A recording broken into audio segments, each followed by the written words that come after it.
$250,000 in cash, which cost the victim his life. Hoy 8 de febrero ha comenzado el caso de X. Pascal Chile será la abogada en este caso por parte del rapero, siendo acusados Trayvon Newsom, Michael Boatwright, Dedrick Williams y Robert Allen en robar y acabar con la vida de Jahseh Onfroy, pudiendo pasar el resto de sus vidas detrás de rejas en caso de ser declarados culpables. Vamos a ver nuevas imágenes de lo que sucedió y el tío de X también hablará de aquel día en detalle. Después de 4 años descubriremos qué sucedió exactamente, porque Robert ni siquiera quería participar. Y esta es la primera parte del juicio, por lo que iré subiendo todas poco a poco traducidas y analizadas al detalle. También quiero que me comentes qué condena le darías tú a estos hombres, y si quieres ya la segunda parte, dale amor al vídeo, reviéntalo y suscríbete a la Trippy Sauce Gang ya mismo. Vamos para adentro. You're going to see evidence about 5 lives. 5 lives that converged on June 18th of 2018, costing the victim in this case, Jahseh Onfroy, his life. The other 4 lives that you're going to hear about are Dedrick Williams, who's... Por cierto, están todos ahí, menos uno que está en ese momento en prisión, que van a traerlo más tarde, que es el que va a confesar. Y te digo yo ya, te hago un mini spoiler, te digo yo ya que va a confesar muchísimas cosas. You're going to hear about Trayvon Newsom, who's in the middle in gray, and you're going to hear about Michael Boatwright, who has on a turtleneck.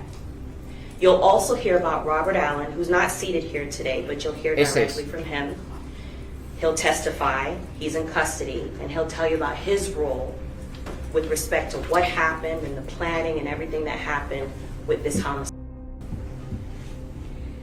Some of the evidence that you're going to hear first starts with the day before June 18. Eso también quería hacer hincapié. Vais a flipar ahora mismo qué mala suerte tuvo X de estar en el sitio incorrecto y en el momento y tiempo incorrecto. Tuvo una mala suerte. Mejor que lo escuchéis vosotros mismos y después os voy a explicar más cosas acerca de ello. On June 17th, around 8 o'clock at night, you're going to hear from Tanisha Clark. Tanisha Clark has a job but makes side money by renting out her car to through an app called Turo. You'll hear how Turo is kind of like an Airbnb but for cars. A person can put their car on the app for rental, and someone on the other end can rent directly from the person who is renting their car through Turo. Tanisha Clark, you'll hear, doesn't know the defendants. She had no connection to this case other than her Dodge Journey. She got prepared for it to be rented for 1 day. Para darte un poco de contexto, básicamente estos hombres iban a alquilar un coche vía una aplicación, pero básicamente es una aplicación, como ha dicho, de Airbnb. Tú te metes, alquilas un coche, lo pagas por la aplicación, vas para allá, lo coges y al día siguiente lo dejas, o si lo alquilas unos días más, pues básicamente lo utilizas y ya lo dejas. Y esta muchacha, que es el con el que alquilaron el coche, lo utilizaron solo para intentar cometer un crimen y después devolverlo, para que claro, no sospechen después de ellos, pero son muy estúpidos y ahora lo entenderán mejor. When she rents her car, she is greeted by Tony Robinson. You'll hear how Tony Robinson was very close friends with the defendant, Dedrick Williams. She was so close to Dedrick, she actually referred to herself as his sister. They aren't related, but they refer to themselves, she refers to herself as his sister. And so Tony, who rented cars before for Dedrick and his friends, was asked to rent the car for 1 day. Not because you'll learn that the defendants wanted to go to Disney World or take some trip, but you'll learn through testimony that they wanted to be able to take the car, ride around, and people. That was their plan. ¿Qué función tenían estas personas, los que acabaron con X? Alquilar un coche y cometer robos. Punto. Vamos a seguir porque ahora vamos a descubrir más información. Tony Robinson, when she rents out her car, is greeted by Michael Boatwright, who's on the end here, and is also greeted by Robert Allen, who you're going to hear from Robert Allen himself. They pick up the car, and by the next day, they are out riding around. And Robert Allen will tell you what the purpose was that they were all together, and he'll say that he was with all 3 co-defendants, and that together their plan was to be able to somebody that day, and that they had all of the things in preparation for that. They had arms, they had masks, and they had the capability of doing it. And so on that day, they drive to Riva Motorsports, and the day that we're talking about is June 18th. On that same day, on June 18th, the morning of, before the occurs, you're going to hear how Jahseh Onfroy... Tengo que hacer también una mini pausa y nada para añadirlo. Yo no sé cómo de estúpido tienes que ser para alquilarte un coche, cometer un crimen con él y devolverlo. Si a ti te captan por todas las cámaras que hay hoy en día o ven el coche, la persona que alquila el coche va a decir directamente: se lo alquilé ese día a esas personas. Directamente te van a pillar. Es que literalmente yo estos tíos lo metería en el top 10 delincuentes más retrasados en el mundo. Es que me da mucha rabia y pena al mismo tiempo, madre mía. Who is commonly referred to as XXXTentacion. Woke up that morning, was woken up by his mom. You'll hear how he was a young celebrity rapper who gained his fame through a lot of his exposure through social media and downloads and things like that, and was very much a self-made artist who then rose up the ranks. He was wealthy as a result of his celebrity, and he also had a pregnant girlfriend who was pregnant with his first child. Ahí está hablando de Gekkyun, que por cierto, hace no mucho Gekkyun cumplió años, ¿no? Vi un par de fotos por ahí. Jahseh that morning decided to go to the bank first. He lived out in Parkland and decided to go to Bank of America. You're going to see some surveillance from that, and you're going to hear from the teller who actually helped him at Bank of America because he was a regular customer. That morning, after going to the bank, his plan was to be able to go to Riva Motorsports. You're going to hear how he's also a regular customer at Riva Motorsports.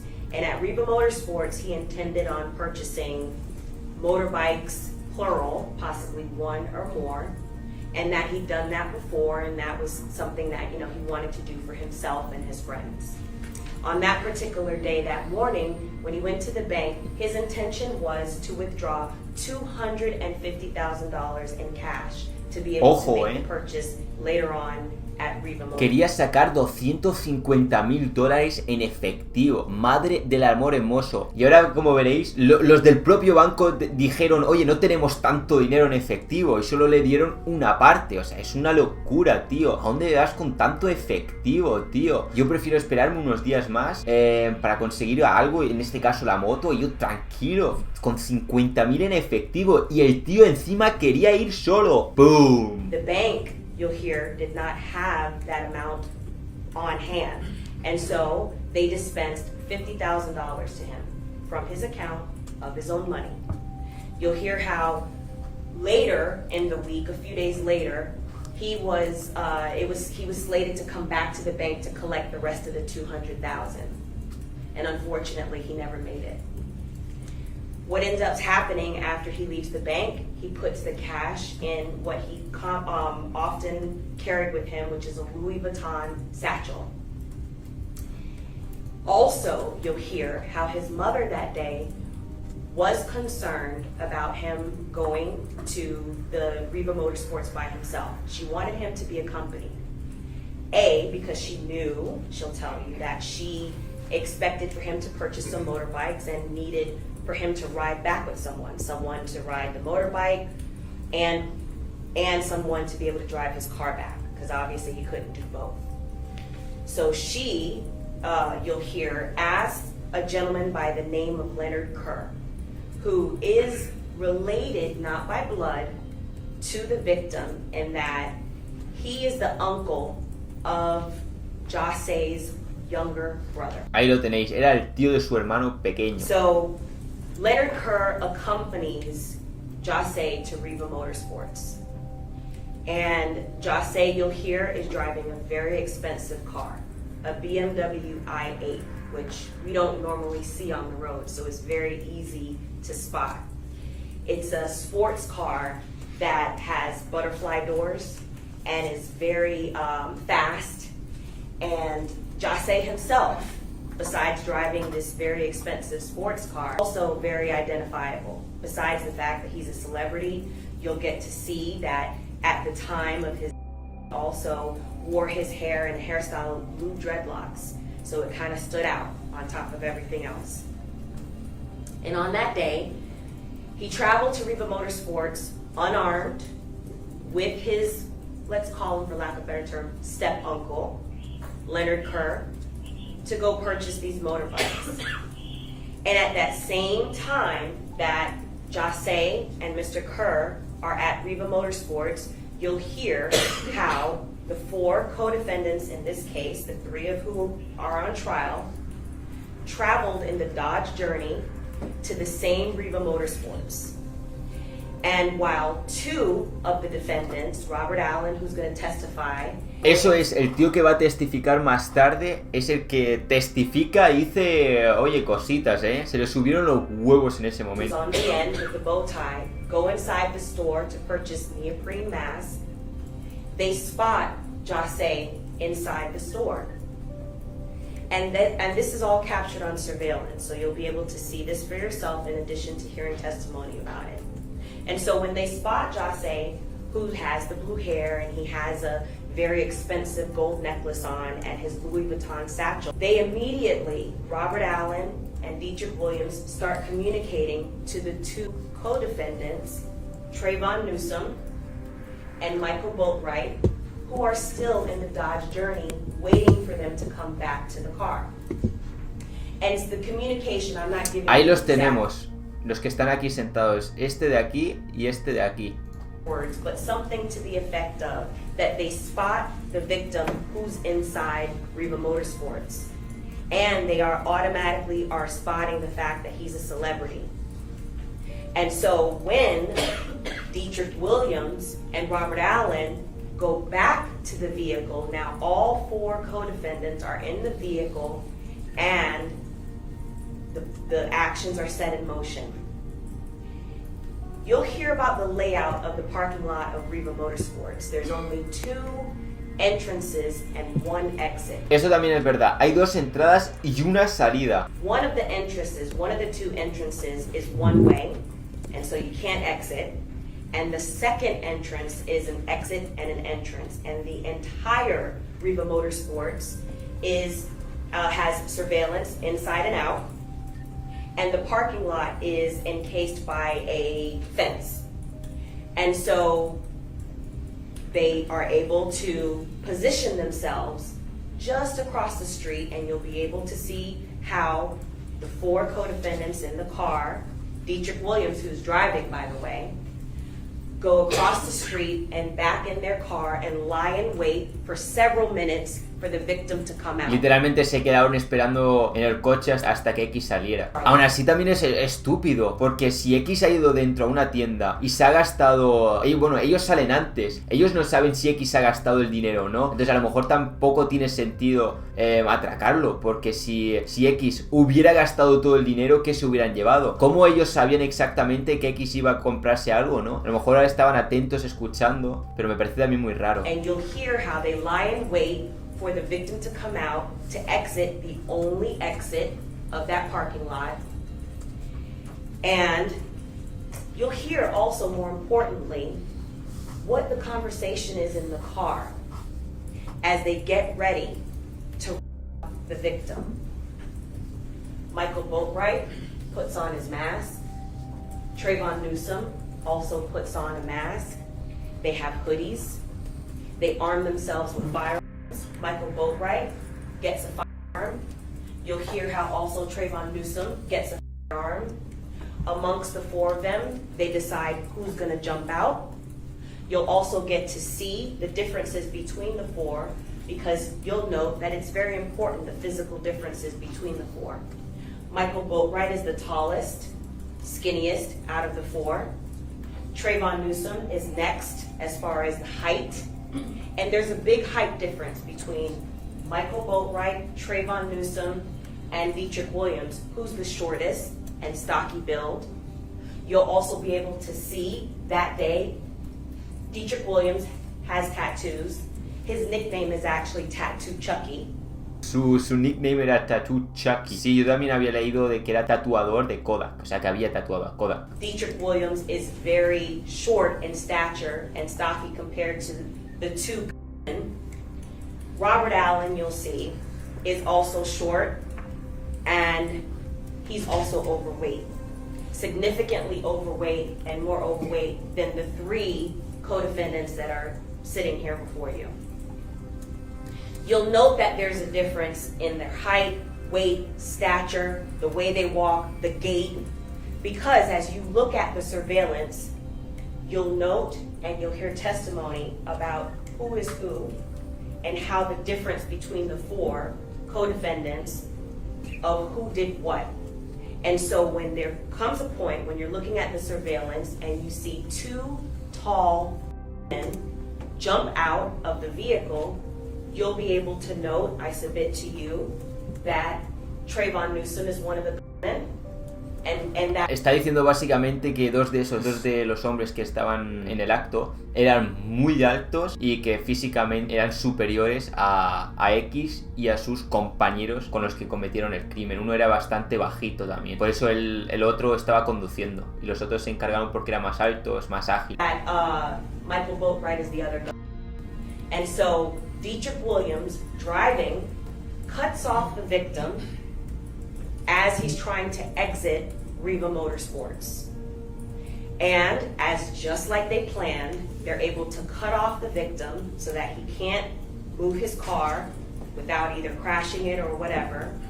And the two men jump out and immediately put guns in the victim's face and in Leonard Kerr's face. You'll hear testimony about how Leonard Kerr was able to hear what the were saying to the victim. You'll also hear testimony about how Leonard Kerr ran for his life. Ya ves, el tío de X salió disparado. ¿Cómo se tendrá que sentir ese tío en saber que él estaba literalmente al lado de X cuando perdió la vida y que no pudo hacer nada en ese momento? Porque claro, si se hubiera quedado dentro, ¿qué hubiera pasado? ¿Le hubieran pegado un tiro también? Y claro, X no podía salir. Estás como en una situación... Buah. As Jahseh is there, unarmed, in the driver's seat, surprised by the two men in this case, you'll hear how they start struggling with him, punching him. Le dieron and golpes. Both of them at one point are trying to get his property from him. O sea que X no soltaba, o sea, X estaba resistiendo, o sea que le dieron un golpe también. Y no, X no estaba armado, ¿no? X también era un fallo salir así de casa. Era un fallo. Debería de llevar mucha más seguridad, más protección. Así no se puede salir. Satchel that had the $50,000 in cash. And without any provocation, without any type of weapons or anything being used by the victim, you'll hear how Michael Boatwright fires several times the victim at close range. You'll also be able to see the surveillance that shows this. Immediately after the fight, when they leave the victim there to die, the four of them leave the scene and then they divvy up the spoils of their robbery. You'll hear how the $50,000 is allocated between them. Ah, eso también es verdad. Es que encima son tan mongolos que poco después de hacer esto subieron vídeos a las redes enseñando todo el dinero y tirando por los aires. Es que madre mía. Directed by Dietrich Williams. Who's gonna get what? What amount of who's gonna get what based on their participation. You'll also hear how immediately after the homicide, in addition to divvying up the spoils of the robbery, they then go on social media and start bragging about how they have all this influx of cash. You'll hear how, in addition to bragging on social media with the cash, flashing it as if it's Christmas Day, and being very, you'll be able to tell for yourself in terms of their demeanor and how they acted with the spoils of the robbery.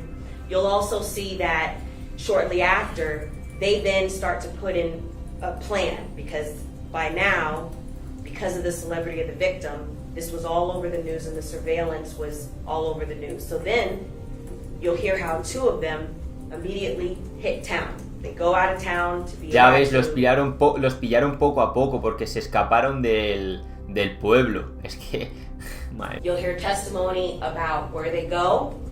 You'll hear testimony from law enforcement about how all four suspects got on their radar, how they were able to be tracked by digital forensics and by some physical evidence that was found later at properties of the defendants. You'll hear in particular how even though Trayvon Newsom and Michael Boatwright are the two in this case, you'll hear how ballistics are found, some firearm ballistics are found at Dietrich Williams' home that is able... O sea que encontraron pruebas tanto en X y también encontraron pruebas en sus propias casas. To be matched to fired projectiles and some evidence that's found from the victim at autopsy and on scene, connecting him to as well. You'll hear from Riva employees who not only knew the victim, but who can identify and know that Dietrich Williams was a regular customer. They actually even knew his nickname and identify him as being one of the two people that came in that day to purchase the neoprene mask. You'll see the Riva surveillance. O sea, Dietrich, el que condujo el coche, también era un cliente habitual ahí. And you'll learn exactly which defendant did what, how they helped each other to commit this. X no tenía permiso para posesión de armas. También tenía el problema del caso pendiente de su novia. O sea que X no podía poseer armas 100%. El problema de X es que iba tan confiado de él mismo que no iba con seguridad. Hoy en día, tanto si eres un famoso de influencer, de cualquier cosa, hoy en día tienes que saber moverte e ir siempre con seguridad. Cutting off the victim, for example, driving and making sure that the victim couldn't get away while the two are able to accost the victim in a blitz fashion. You will also see how the defendants unarmed victim several times as he's in his car. How the Dodge Journey is still found in the possession of two of the defendants, and they end up crashing it and abandoning the car in Lauderhill. O sea, encima no devolvieron el coche. Madre del amor hermoso, vaya parguera. Estrellaron el coche y lo dejaron abandonado. Claro, la aplicación, ahí te salta una notificación y avisa a la mujer. Y la mujer encima habrá ido a la policía, habrán dicho, oye, estos no me han devuelto el coche. Ostras, encima hay un vídeo del mismo coche que tú tienes que han cometido un crimen. Claro, lo pillan en cuestión de nada. Tanisha Clark, who rented it to the victims. The defendants in this case. Vaya personaje, You'll hear tío. from witnesses that the defendants spoke to before, during, and after the homicide. You will also hear from law enforcement officers, several detectives and crime scene that investigated this case. You'll get to see the evidence that was collected. You'll hear from the associate medical examiner who performed the autopsy in this case and will give you the determination that the victim by way of homicide and the cause of. You'll get to see autopsy photos.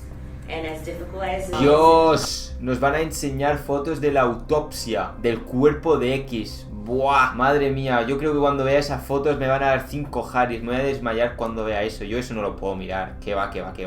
Jesucristo. you'll understand what exactly the cause was and where, how the injuries led to the victim. You'll see crime scene photographs, you'll see video, you'll see surveillance, not only from Riva, but also when the defendants are going around and spending money at Champs or Just for Feet immediately after side with the spoils of the robbery. You'll see that as well. So you will see surveillance from various parts of the investigation, physical evidence found at the properties, that ties all of the defendants together. And O sea, vamos a tener también nuevas imágenes, muchas nuevas cosas. I know that at the end of the conclusion of all the evidence that you will hear about and see, you're going to realize that this is a tapestry that you will see woven together, puts the victim squarely in the middle of the defendant's plans and actions on June 18th, 2018, which cost the victim his life. And at the conclusion of this evidence, you'll find that Dietrich Williams, Michael Boatwright, and Trayvon Newsom are guilty of first-degree and guilty of armed robbery in this case. Thank you, ladies and gentlemen. Wow. Pues estas eran las primeras palabras. A lo largo de los siguientes días, siguientes horas vais a tener nuevo contenido. Os voy a estar actualizando y detallando todo al detalle y vais a ver más cosillas dentro de poco.